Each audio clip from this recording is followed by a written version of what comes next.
अखंड महाराष्ट्राचं कुलदैवत असणाऱ्या जेजुरीच्या खंडेरायाची आज सोमवती अमावस्या मोठ्या उत्साहात पार पडत आहे। जेजुरी गडावरती राज्यभरातून नव्हे तर देशभरातून लाखो भाविक आज जेजुरी गडावरती दाखल झालेले आहेत।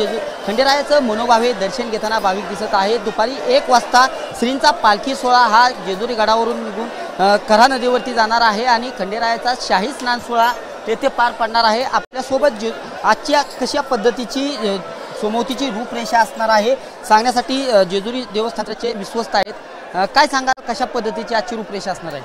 सर्वांना जय मल्हार, सर्वांना सोमवती अमावस्येच्या खूप खूप शुभेच्छा।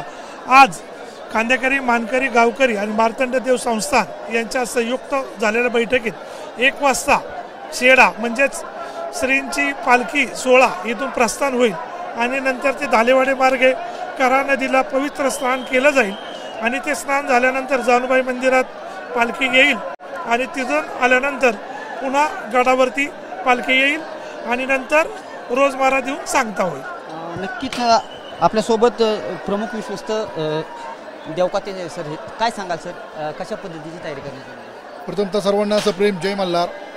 आज श्री मार्तंड देव संस्थानच्या वतीने सोमवती सोहळ्याच्या निमित्तानं देशभरातून येणाऱ्या सर्व भाविक भक्तांना प्रथमतः मी या सोमवती निमित्त शुभेच्छा देतो।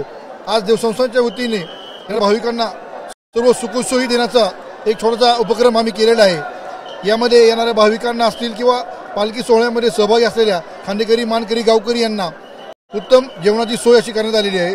कुठेही अनुचित प्रकार घडू नये यासाठी देवसंस्थानच्या वतीने कमांडो फोर्स आणि पोलीस मित्र संघटना आपण आणलेले आहेत। तसेच जेव्हा पालखी सोहळा कऱ्हा स्नानासाठी कऱ्हा नदीच्या तीरावर जातो तिथंही आपण काही स्विमर्स आणि बोट तैनात केलेले आहेत, जेणेकरून कुठला अनुचित प्रकार घडू नये अशा अनेक योजना देवसंस्थानच्या माध्यमातून करण्यात आल्या आहेत।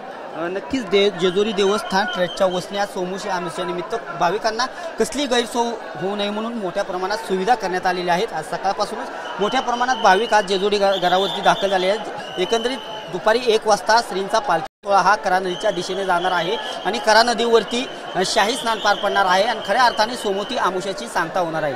कॅमेरा पर्सन आप्पासाहेब सह मी दीपक कापरे, TV9 मराठी, जेजुरी।